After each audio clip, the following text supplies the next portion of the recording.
Você, meu bem, me desejou todo o mal do mundo.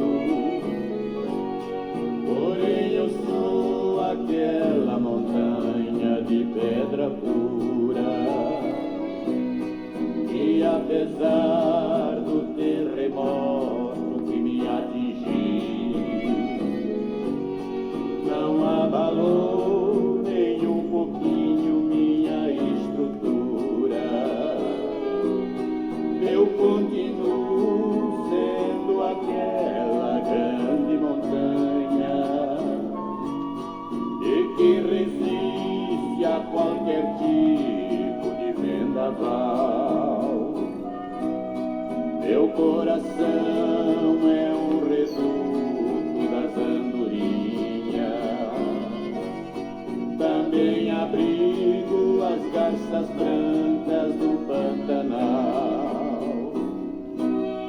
Mulher amada, ouça bem o meu conselho. Não adianta você ficar cheia de artimanha,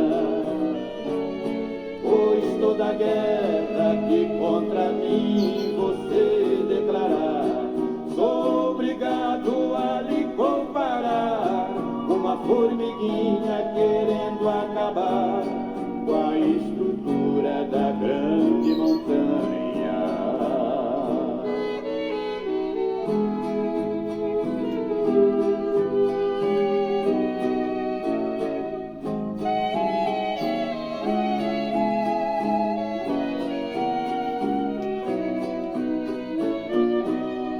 Mulher amada, ouça bem o meu conselho. Não adianta você ficar cheia de artimanha,